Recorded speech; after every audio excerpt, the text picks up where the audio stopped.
News 7 Rajasthan देख रहे सभी दर्शकों को नमस्कार और आप सभी का हार्दिक आभार, अभिनंदन और स्वागत है। क्या कहूँ, खबरनामा। जी हाँ, मुझे मालूम है आप सबको खबरनामा का इंतज़ार है और बिल्कुल खबरनामा आएगा। लेकिन आज थोड़ा सा मन ये हुआ कि स्टूडियो से रोज़ करते हैं, आज थोड़ा सा कहीं बाहर जा कर के और थोड़े से जो प्रैक्टिकली हालात हैं उनको दिखा करके और फिर खबरनामा किया जाए और फिर आपको खबर दिखाई जाए तो ज़्यादा अच्छा लगेगा। तो फटाफट आप जुड़ें। यूट्यूब पर आज लाइव नहीं है, केवल फेसबुक पर मैं लाइव हूँ।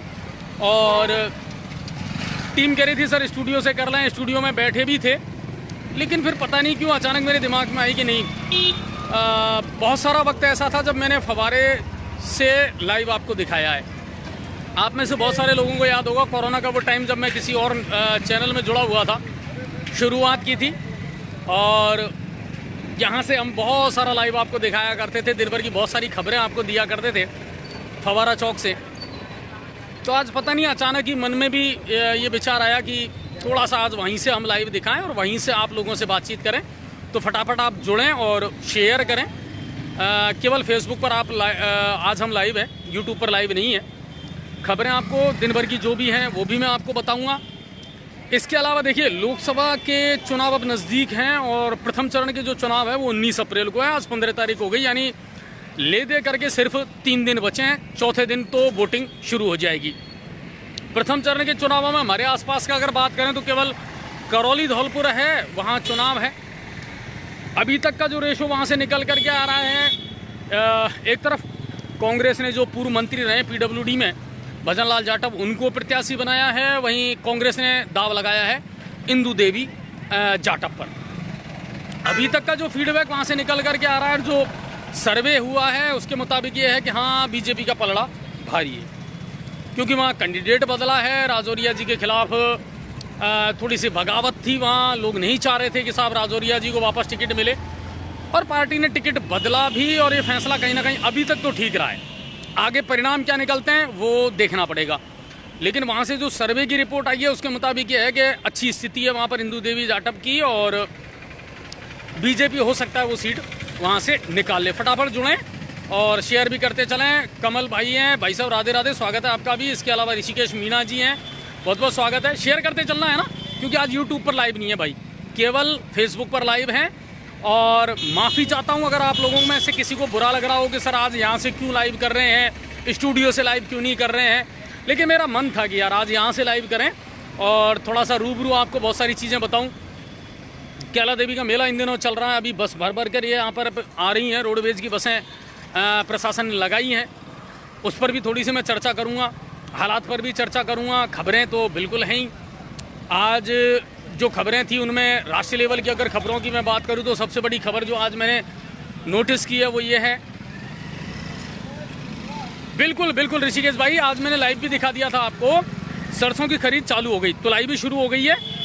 गंगापुर सिटी अनाज मंडी में भी चालू हो गई है। इसके अलावा बामनवास में भी शुरू हो गई है ना। तो जो खरीद है ना, वो आप लोगों का भी एक इशू था कि साहब सरसों की खरीद शुरू हुई है कि नहीं हुई है, तो मैंने आज आपको लाइव भी दिखा दिया था, है ना।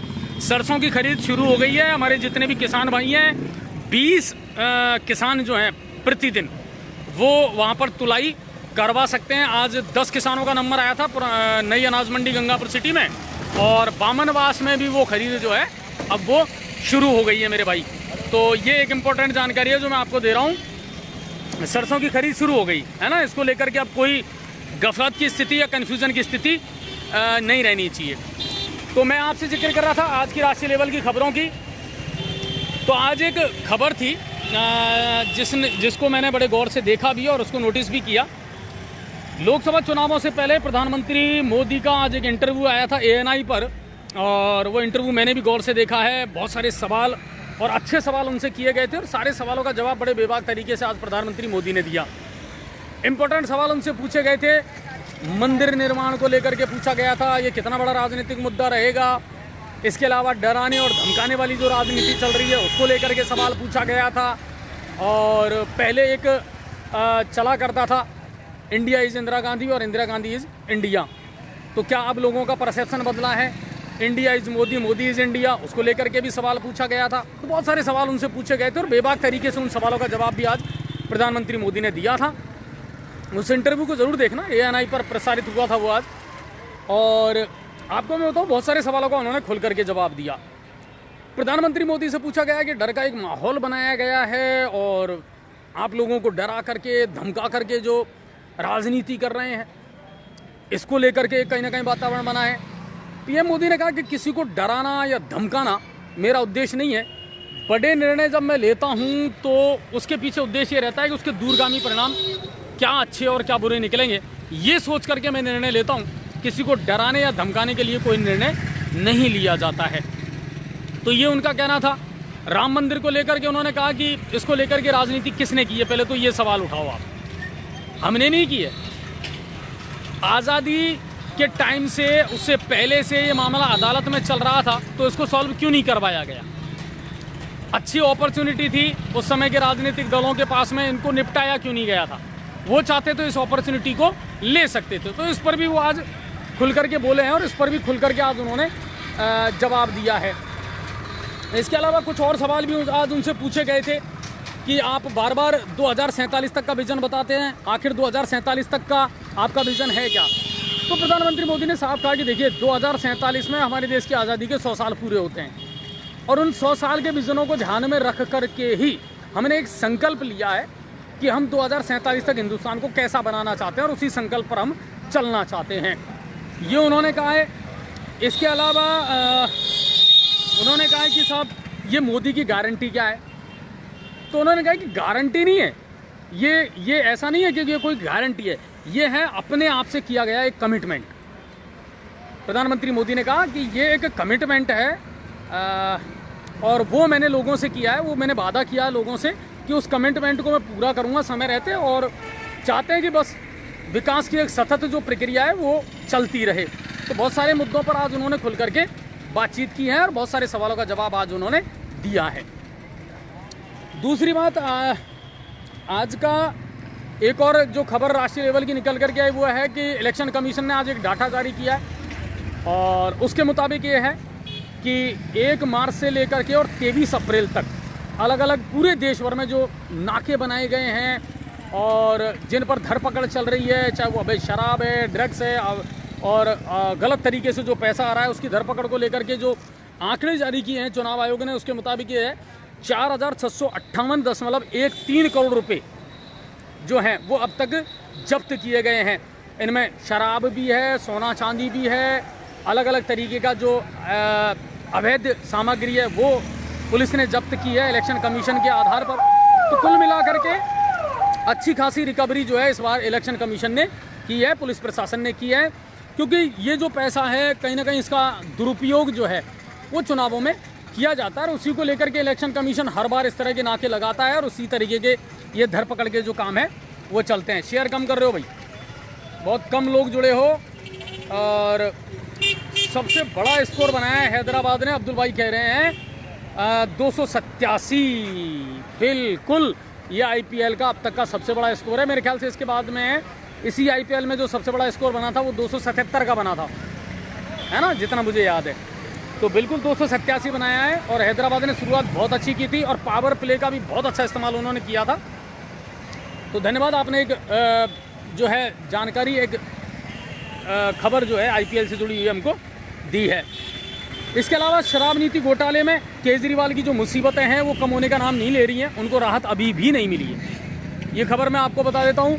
सुप्रीम कोर्ट ने जो है ये कहा है, एक तो जल्द सुनवाई से इनकार कर दिया और अप्रैल के आखिरी हफ्ते में सुनवाई का टाइम जो है वो दिया गया है सुप्रीम कोर्ट के द्वारा।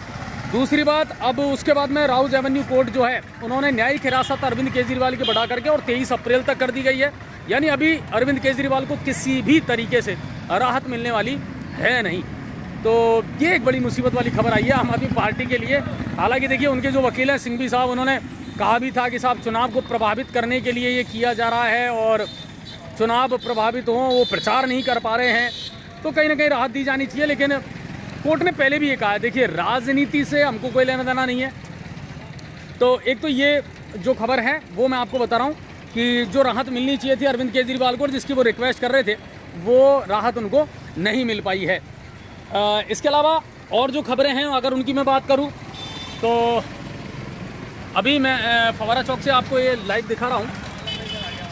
तमिलनाडु के नीलगिरी में आज राहुल का जो हेलीकॉप्टर पहुँचा था उसकी तलाशी भी ली गई थी और उसके बाद में फिर वो वायनाड के लिए रवाना हो गए। लोकसभा चुनावों की अगर बात करें तो देखिए अमित शाह जो हैं वो आज राजस्थान में रहे, रोड शो भी उन्होंने यहाँ पर किया था। इसके अलावा सीएम भजनलाल शर्मा हैं वो भरतपुर रहे, वहाँ उन्होंने रोड शो किया था। कुल मिलाकर के है कि जो स्टार प्रचारक है वो अपना अपना रोड शो करके और प्रथम चरण जो है उसके चुनाव में उन्होंने पूरी ताकत पूरी जी जान लगा रखी है। प्रदेश की खबरों की अगर मैं बात करूं तो प्रदेश में क्या कुछ चल रहा है तो देखिए आज एक खबर और आई है कि कांग्रेस और बीजेपी दोनों ने ही अपना मैनिफेस्टो जारी कर दिया है। कांग्रेस ने 5 अप्रैल को ही जारी कर दिया था और बीजेपी ने अपना मैनिफेस्टो जो है वो कल जारी कर दिया है। ग्रामीण विकास के लिए, किसानों के लिए, मध्यम वर्ग के लिए दोनों ही पार्टियों ने अपने अपने हिसाब से जो मैनिफेस्टो में शामिल कर सकते थे वो किया है। लेकिन शहरों के लिए भी आज उन्होंने एक मैनिफेस्टो में जो इम्पोर्टेंट चीज़ शामिल की है वो मैं आपको बता देता हूँ कि शहरी विकास के लिए कांग्रेस का विजन 2024 जो है उसमें ये है कि एक तो मनरेगा की तर्ज पर शहरों में भी अब लोगों को रोजगार की गारंटी मिलेगी। एक तो ये उन्होंने अपने मैनिफेस्टो में चीज़ शामिल की है कांग्रेस ने।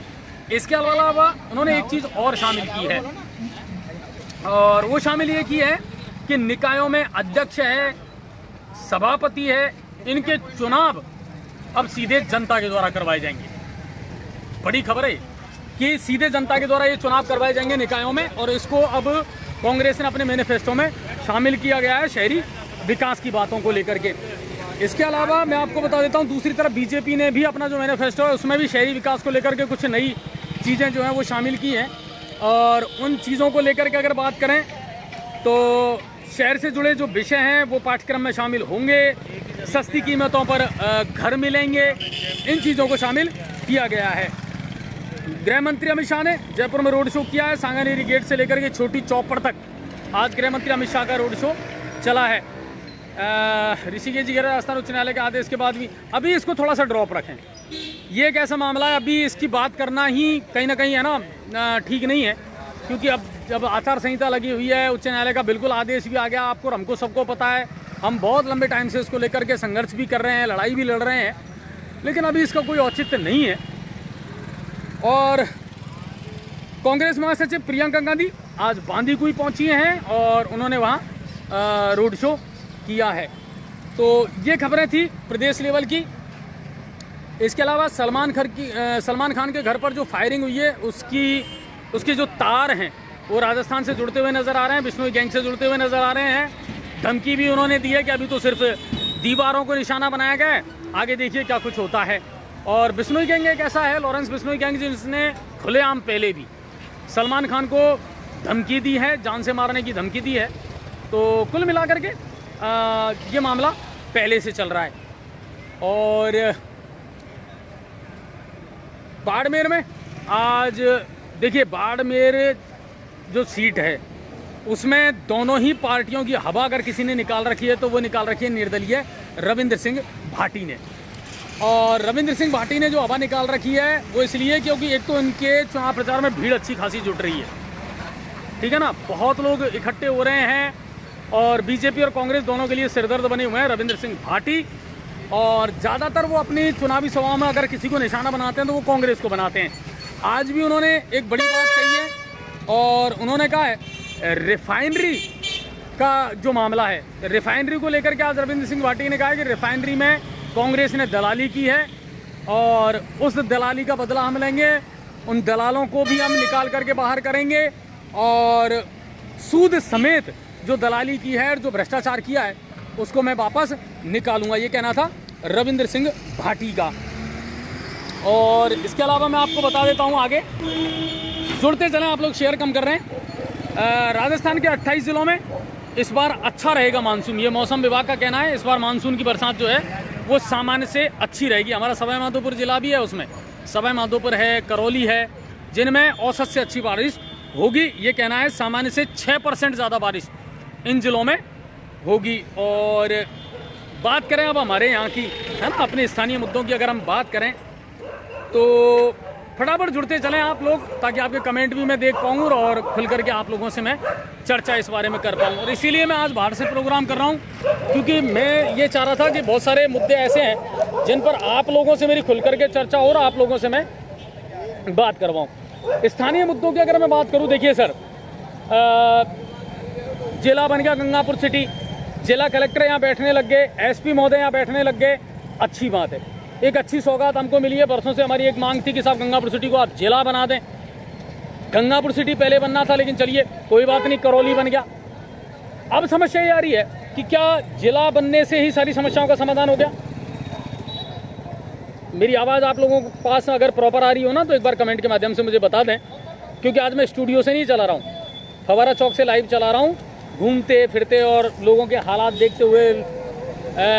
ये मेरा मन था आज कि बजाय स्टूडियो के हम बाहर से आज प्रोग्राम चलाएं। तो अगर आवाज़ आपके पास मेरी प्रॉपर आ रही है तो एक बार मुझे आप कमेंट के माध्यम से ज़रूर बता दें, मेरा निवेदन है। तो कुल मिलाकर के ये है। अब बात करें गंगापुर सिटी के मुद्दों की। सर देखिए, अब जिला कलेक्टर यहाँ बैठने लग गए। गगन जी कह रहे हैं क्लियर वॉइस है, धन्यवाद सर गगन भाई, है ना। लेकिन शेयर भी करते रहना, शेयरिंग में कमी मत रखो। आज सिर्फ फेसबुक पर लाइव है, यूट्यूब पर लाइव नहीं है, इसलिए आपकी जिम्मेदारी ज़्यादा बनती है, ठीक है ना। अजय जी, गंगापुर सिटी बदमाशी किसकी होती है, आ रही है, सुमेर जी कह रहे हैं, बहुत बहुत धन्यवाद। अब मैं आपसे आज के कुछ मुद्दे ऐसे हैं जिनके बारे में आप लोगों से डिस्कस करना चाहता हूँ। सबसे बड़ा मुद्दा गंगापुर सिटी का जो है वो है अतिक्रमण और जाम लगना। बोलो है या नहीं है? एक एक घंटे, डेढ़ घंटे लंबा जाम लगता है। आज मैंने जाम का एक नज़ारा आपको दिखाया था और लाइव भी मैंने आपको दिखाई थी, प्राइवेट बस स्टैंड से लेकर के और उदय मोड़ तक। आप कल्पना करो कितना लंबा जाम था वो। ये जाम क्यों लग रहा है शहर में? अच्छा, एक बात और बताऊं मैं आपको, एक इशू और निकल करके आया है। कैला देवी का मेला चल रहा है, ठीक है ना। कैला देवी का मेला चल रहा है, अलग अलग डिपो ने यहाँ रोडवेज बसें लगाई हैं स्टेशन पर, ताकि स्टेशन से सवारियाँ कैला देवी तक पहुँच सके। और ये मेला हर साल लगता है, पहली बार तो नहीं लग रहा, पहली बार तो बसें नहीं लगाई गई, पहली बार तो ये सुविधा नहीं दी गई, और हर बार प्रशासन कोई ना कोई व्यवस्था करता है। क्या इस बार प्रशासन ने कोई व्यवस्था की? इस मामले को गंभीरता से लिया? स्टेशन और बजरिया वाला जो इलाका है उसमें दुकानदारों ने क्या स्थिति कर रखी है, टेम्पू वालों ने क्या स्थिति कर रखी है, गाड़ियां जाम में फंसती है। आप मुझे बताओ, अलग अलग राज्यों से आने वाले श्रद्धालु क्या मैसेज देंगे, क्या लेकर के जा रहे हैं इस गंगापुर से? ये गंगापुर है? जिला कलेक्टर महोदय ने या एसपी महोदय ने या प्रशासन के और किसी अधिकारी ने इसको लेकर के कोई बैठक ली, कोई मीटिंग ली, कोई दिशा निर्देश दिए? नहीं दिए, है ना, क्योंकि आपने शायद सीरियस नहीं लिया इसको। रही बात जाम की, सर हर आदमी गुस्से में है। मैं बहुत हर्टली इस बात को कह रहा हूं, क्योंकि मैं शहर का नागरिक भी हूं, एक पत्रकार होने के साथ साथ मैं शहर का नागरिक भी हूं, और मैं प्रशासनिक अधिकारियों से इस बात को लेकर के निवेदन करता हूं। क्या आपको ये जाम नजर नहीं आता? क्या आपको लोगों का आक्रोश नजर नहीं आता? हर आध घंटे में, एक घंटे में आप सब्जी मंडी की तरफ चले जाओ, वहाँ एक जाम आपको नजर आएगा। आप उदय मोड़ चले जाओ, वहाँ एक जाम नजर आएगा आपको। आपके पास में रिसोर्सेज नहीं है, आपके पास में मैन पावर नहीं है। क्या सोचा है आपने, मुझे ये तो बताओ। क्या प्रशासन के दिमाग में, अच्छा, और हर महीने क्या हर सोमवार समीक्षा बैठक करते हैं जिला कलेक्टर महोदय, करनी चाहिए, और वो रूटीन है। ये भी मैं आपको बता दूं कि वो रूटीन है। हर जिला कलेक्टर अपने अपने यहाँ हर सोमवार को एक साप्ताहिक समीक्षा बैठक लेते हैं। सारे जो हैं, अभी कुछ लिखा था कि सर पटवारी वो गिरदावरी रिपोर्ट अब तो ऑनलाइन हो रही है भाई, इसको लेकर के अब तो कोई इशू नहीं है। गलत बात है ना। अब तो सब जगह से मैं आपको बता दूं ऑनलाइन गिरदावरी रिपोर्ट मिल रही है। किसान भाई अब समर्थन मूल्य पर अपना सरसों बेच भी रहे हैं, गेहूं भी बेच रहे हैं, चना भी बेच रहे हैं। अब कोई इशू नहीं है। आप लोगों के जितने मुद्दे थे, समस्याएं थी समर्थन मूल्य की खरीद से रिलेटेड, वो लगातार मैं उठाता रहा हूं, और अब वो सारी समस्याओं का समाधान हो भी गया है। अगर कहीं खरीद नहीं हुई है चालू तो मुझे ज़रूर बता देना, मुझे बता देना आप, है ना। उसको भी मैं उच्च अधिकारी तक पहुंचाऊंगा। शेयर करते चलो यार भाई, बहुत कम लोग नज़र आ रहे हैं अभी मुझे स्क्रीन पर। मैं चाहता तो स्टूडियो से कर देता ना, वहाँ आराम से एसी में बैठता और चलाता रहता प्रोग्राम, लेकिन नहीं, आज आप लोगों से मिलना था और मैं कुछ अलग तरीके से उस प्रोग्राम को चलाना चाह रहा था, इसीलिए मैं आज आपसे इस तरह खुले में मिला हूँ।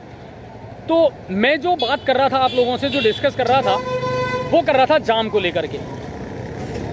क्या इसको लेकर के प्लानिंग नहीं की जा सकती? और क्या इसको लेकर के प्रशासन सख्त नहीं है, सीरियस नहीं है? अब तक तो मुझे एक ये चीज़ लग रही है कि वाकई में प्रशासन सुस्त है। मैं बहुत खुल करके और स्पष्ट इस बात को कह रहा हूँ कि अभी तक प्रशासन ने इसको लेकर के कोई कार्रवाई, कोई काम, कोई दिशा निर्देश जो है वो नहीं दिए हैं। अतिक्रमण लगातार शहर में बढ़ता जा रहा है, इतने आदमी नहीं है, उससे ज़्यादा तो यहाँ टेम्पू हो गए। इनका क्या नियम है, कैसे चलेंगे, किस रूट पर चलेंगे, क्या पार्किंग है, इसको लेकर के कोई नियम नहीं है। लोग अपनी मनमर्जी कर रहे हैं। अच्छा, एक बात और मैं आपको बताऊं, समस्या ये और हो गई, अब आप इस शहर में पहले से ही थी, कहीं भी अपनी गाड़ी खड़ी कर जाओ, 4 व्हीलर खड़ी कर दो, ट्रैक्टर ट्रॉली खड़ी कर दो, मोटरसाइकिल खड़ी कर दो, कोई देखने सुनने वाला नहीं है, कोई हटाने वाला नहीं है, और सब कुछ अपनी मनमर्जी से चल रहा है। तो जाम तो लगेगा, क्यों नहीं लगेगा मुझे बताइए आप। जाम लग ही इसीलिए रहा है क्योंकि इसको लेकर के कोई प्लानिंग है ही नहीं। प्रशासन ने अब तक इसको लेकर के कोई सख्ती दिखाई नहीं है। तो फिर जिला कलेक्टर महोदय के यहाँ बैठने से क्या फायदा हुआ, एसपी साहब के यहाँ बैठने से फायदा क्या हुआ? जब समस्याओं का समाधान नहीं हो रहा, ये डर रहा तो हमारे यहाँ पहले से चलता आ रहा है। सुधार क्या हुआ, बदलाव क्या हुआ? कोई बदलाव नहीं हुआ। टेम्पो के लिए प्लानिंग आपको करनी पड़ेगी, सख्ती आपको करनी पड़ेगी। एक और इशू मैं आपको बता देता हूं, शादी ब्याह का सीजन है, बाजार में भीड़ है, बिल्कुल बाजार में भीड़ है। आप आंख मूंद करके बैठे हो, मीच करके बैठे हो, तो ये आपकी समस्या है, पब्लिक की समस्या नहीं है। पब्लिक तो रोजाना गुस्से में भरी हुई गंगापुर में आ रही है, लड़ाई झगड़ा हो रहा है, लोग एक दूसरे के साथ गाली गलौज कर रहे हैं, अभद्रता कर रहे हैं, और उसका सबसे बड़ा कारण यह है साहब कि लोग आक्रोशित हैं। लोगों की स्थानीय मुद्दों पर और समस्याओं पर तो आप ध्यान दे ही नहीं रहे हो। फिर किस चीज की समीक्षा बैठक कर रहे हो आप? किस चीज की समीक्षा बैठक कर रहे हो आप? जब भी समीक्षा बैठक करते हो कलेक्टर महोदय, क्या आप पिछली समीक्षा बैठक का फीडबैक लेते हो अधिकारियों से? क्या आपने नगर परिषद से पूछा कि आपने कितने इलाकों में फॉगिंग करवा दी? क्या आपने कभी सीवरेज वालों से पूछा कि आपने कितने इलाकों में पेचवर्क कर दिया? क्या आपने जलदाय विभाग से पूछा कि कितने अवैध कनेक्शन आपने हटा दिए, किन नए इलाकों में आपने पेयजल सप्लाई शुरू की?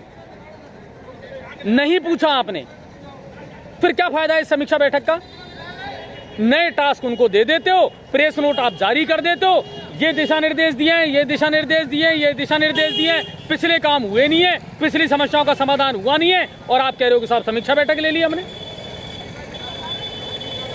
बिल्कुल काम नहीं चलेगा सर इससे, ये कड़वा सच है और आपको स्वीकार करना पड़ेगा, ये स्वीकार करना पड़ेगा।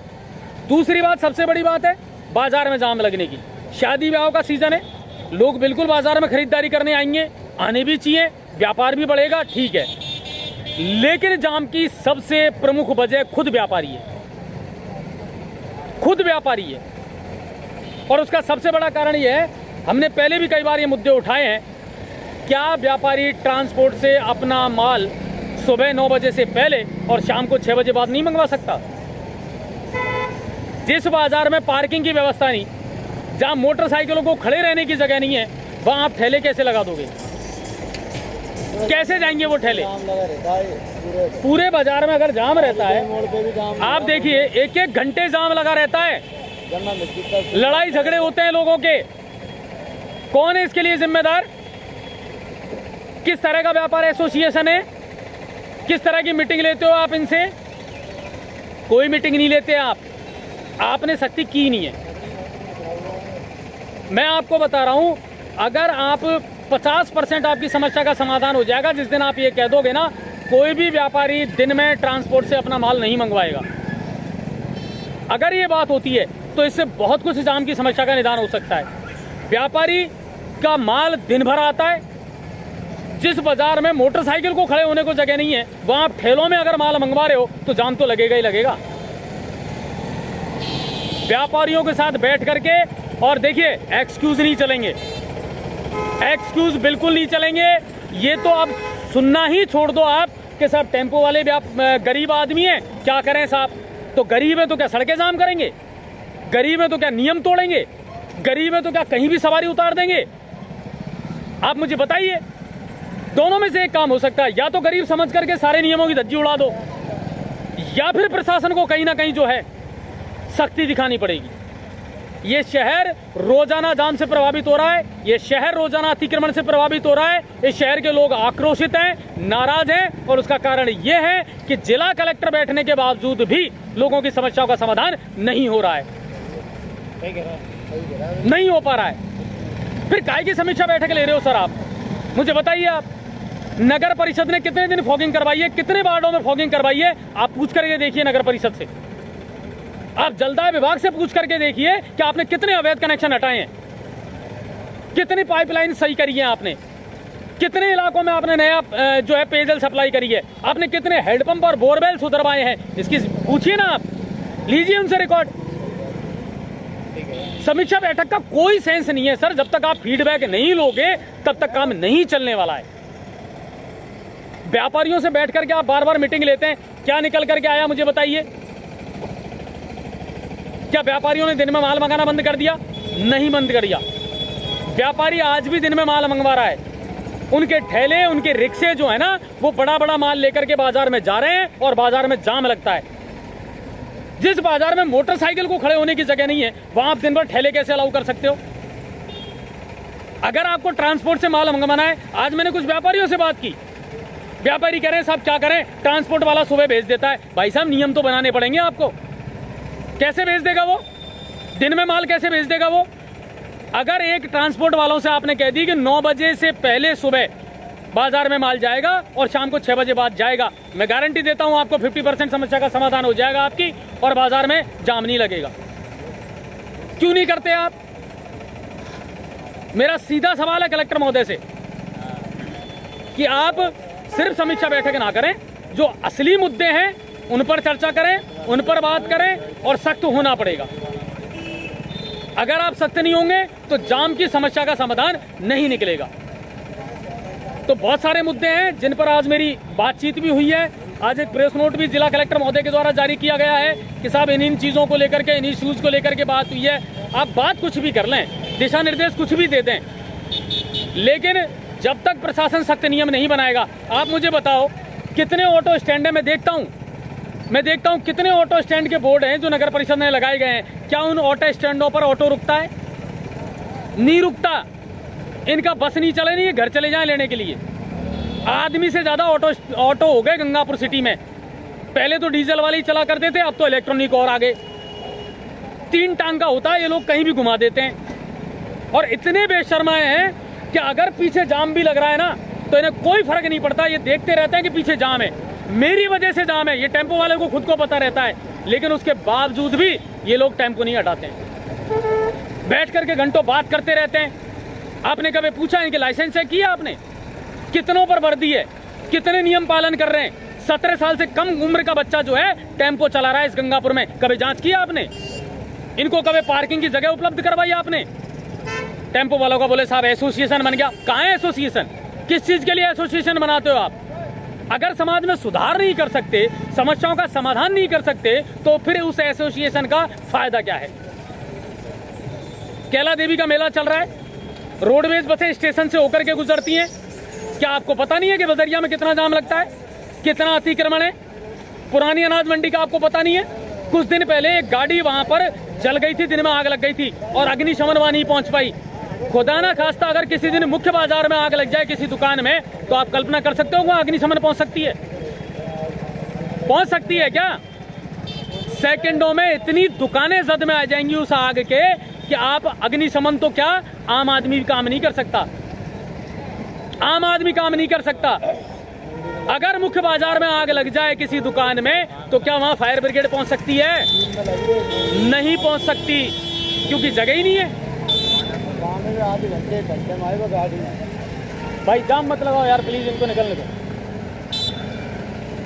कुल मिलाकर के ये है, ये जो आक्रोश है ना, ये मेरा नहीं है, ये आम आदमी का आक्रोश है। इस शहर का आम आदमी गुस्से में है, और वो सिर्फ इसलिए गुस्से में है। अच्छा, मैं तो कभी कभी ताज्जुब ये करता हूँ, लोग हमारे चैनल पर खबरें भेज देते हैं, वीडियो डाल देते हैं, कमेंट के माध्यम से बता देते हैं अजय जी ये प्रॉब्लम चल रही है, अजय जी ये प्रॉब्लम चल रही है। मगर ये शहर भी मुर्दों का शहर है, और इसलिए कह रहा हूँ मैं इस शहर को मुर्दों का शहर, क्योंकि लोग इंसाफ की बात नहीं करते यहाँ। लोगों को ये लगता है सारे काम प्रशासन करेगा, है ना, सारे काम पुलिस वाले करेंगे, सारा काम जिला कलेक्टर महोदय करेंगे, सारा काम जो है नगर परिषद करेगी, हम कुछ नहीं करने वाले, है ना।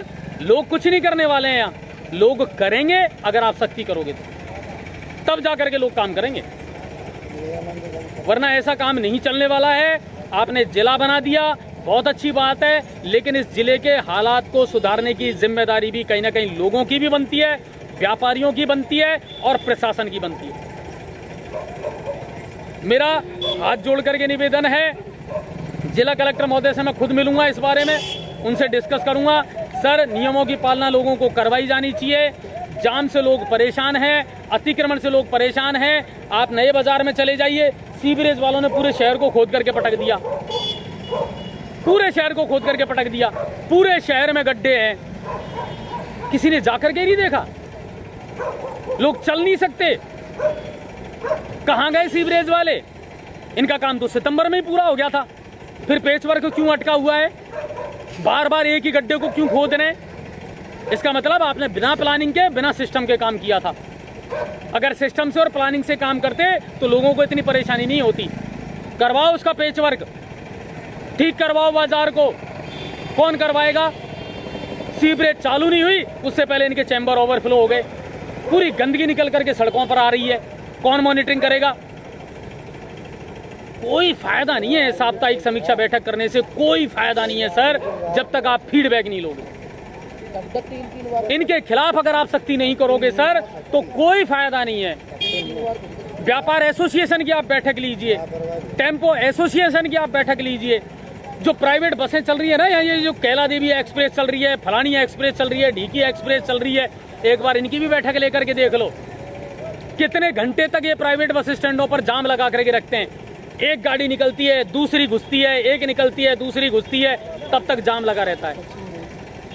कभी बात की आपने इन लोगों से बैठ करके? तो ऐसे काम नहीं चलेगा।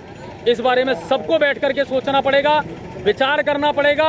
और सबसे बड़ी बात है, अब प्रशासन को कहीं ना कहीं सख्त होना पड़ेगा, तब जाकर के पार पड़ेगी। जब जिला कलेक्टर यहाँ बैठ रहे हैं, एसपी साहब यहाँ बैठ रहे हैं, तो इनके बैठने से कोई फायदा नहीं है। अगर ये जिला बन गया और उसके बावजूद भी अगर इसमें सुधार नहीं हो रहा है, तो इस जिले को क्या आप इसको राजधानी बना दो ना, तो कोई फायदा नहीं है। जब काम होगा ही नहीं, समस्याओं का समाधान ही नहीं हो रहा, तो जिला नहीं, इसको राजधानी बना दो आप, क्या फायदा है? जब कहानी वही ढाक के तीन पात रहने वाली है, तो जिला क्या, कुछ भी बना दो आप, क्या फायदा? सख्ती करनी पड़ेगी, नियमों का पालन करना सिखाना पड़ेगा, चाहे वो व्यापारी है, चाहे आम आदमी है, चाहे आम नागरिक है। आप मुझे बताइए, आप बिना हेलमेट के चालान काटते हो। आपने हेलमेट जो है अनिवार्य कब किया था? कंपलसरी कब किया था? मुझे बता दीजिए।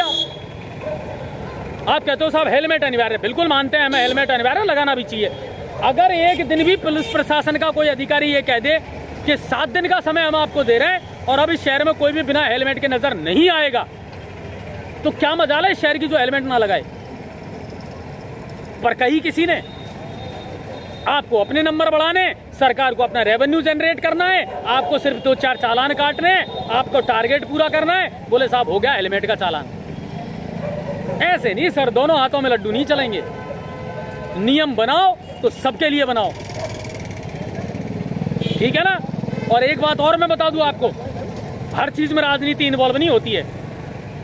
अगर आप नियम से इस शहर को चलाना चाहते हो, तो इसमें ना तो कोई सांसद कुछ कर सकता, ना कोई विधायक कुछ कर सकता, और अगर करता भी है तो खुल करके सामने आना पड़ेगा। बताओ और खुल करके बोलो कि साहब हम करना चाहते हैं, लेकिन ये एमएलए नहीं करने दे रहा, हम करना चाहते हैं ये सांसद नहीं करने दे रहा, हम करना चाहते हैं ये सभापति नहीं करने दे रहा। बताओ ना, तो नियम बनाने पड़ेंगे।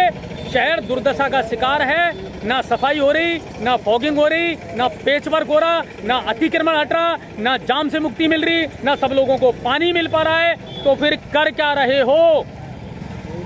ये शहर तो पहले भी ऐसा था और ये शहर तो आज भी ऐसा ही है। क्या सूरत हाल बदला है मुझे बता दीजिए आप।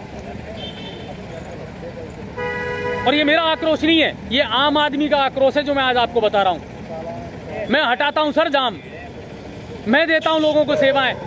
आज मैंने देखा है जब प्राइवेट बस स्टैंड से लेकर के उदय मोड़ तक जाम लग रहा था तो मेरे जैसे न जाने कितने और लोग थे जो बेचारे जाम खुलवाने में मदद कर रहे थे। मुझे शौक नहीं है नेगेटिव खबरें चलाने का, मैं पॉजिटिव खबरें भी चलाना चाहता हूं, लेकिन पॉजिटिव नजर तो आए, कुछ चीजें हालात बदलते हुए नजर तो आए कि हाँ साहब ये अच्छा हो रहा है। यार ये बड़े बड़े वीआईपी का जब मूवमेंट रहता है तब ये पेचवर्क कैसे हो जाता है, तब ये सफाई कैसे हो जाती है? आम आदमी वीआईपी नहीं है आपकी नजरों में, आम आदमी की कोई वैल्यू नहीं है आपकी नजरों में। वो रोजाना जाम में फंसता रहे, वो गड्ढों में मरता रहे, कुछ भी करता रहे, वो स्लिप डिस्क की बीमारी से गुजरता रहे, आपको कोई फर्क नहीं पड़ता। ऐसे काम नहीं चलेगा। शहर के असूल पर ध्यान देना पड़ेगा। प्रधानमंत्री कौन बनता है, सांसद कौन बनता है, वो जनता अपने आप वोट देकर के चुन लेगी, लेकिन स्थानीय मुद्दे कभी खत्म नहीं होते। स्थानीय मुद्दों पर भी ध्यान देना बहुत जरूरी है, चाहे आप एमएलए हैं, चाहे आप सांसद हैं, लेकिन जनता ये जानना चाहती है साहब मेरी समस्याओं का समाधान क्या हुआ। लोग तो ये सवाल करना चाहते हैं। आप ईआरसीपी ले आए, आप चंबल का पानी ले आए, बहुत बढ़िया है, कितने दिन में मिल रहा है, कितने घरों को मिल रहा है, कितनी देर मिल रहा है, बताओ आप। सच है, कड़वा सच है, स्वीकार करो या ना करो, ये आप पे डिपेंड करता है साहब। मीडिया आपकी अच्छी खबरें भी दिखाता है, आपकी बुरी खबरें भी दिखाता है, और कम से कम मैं ये बात बहुत भरोसे के साथ कह सकता हूं, न्यूज़ 7 राजस्थान जितनी नेगेटिव खबरें दिखाता है ना, उतनी पॉजिटिव खबरें भी दिखाता है। अच्छा करोगे दिल से तारीफ करेंगे सर, आपकी सराहना करेंगे हम प्रशासनिक अधिकारियों की। लेकिन ये जो हालात नजर आ रहे हैं ना, ये अच्छे नहीं है, ये अच्छे नहीं है। लोग अपनी मनमानी कर रहे हैं और आप आंख मूंद करके बैठे हैं। चाहे वो व्यापारी हो, चाहे आम आदमी हो, चाहे वो टेम्पो वाले हों, चाहे प्राइवेट बस वाले हों, चाहे ठेले और रेहड़ी वाले हों। सर गरीबी के नाम पर कानून तोड़ने की इजाजत तो हम किसी को नहीं दे सकते ना, किसी को नहीं दे सकते सर। इस सड़क पर चलने का अधिकार मुझे ज्यादा है, मैं टैक्स देता हूं। जो मोटरसाइकिल से चलता है, जो 4 व्हीलर से चलता है, उसका अधिकार ज्यादा है, वो टैक्स देता है। मूंगफली बेचने वाला टैक्स नहीं देता। वो गरीब है, उसके प्रति सिंपैथी है हमको, लेकिन गरीबी के आड़ में उसको ये लाइसेंस नहीं मिल गया कि भाई साहब आप रोड जाम करके बैठे रहो यहां। कुछ तो सिस्टम सिखाओ, कुछ तो नियम बनाओ, कुछ तो करो ताकि शहर में कुछ नयापन तो लगे।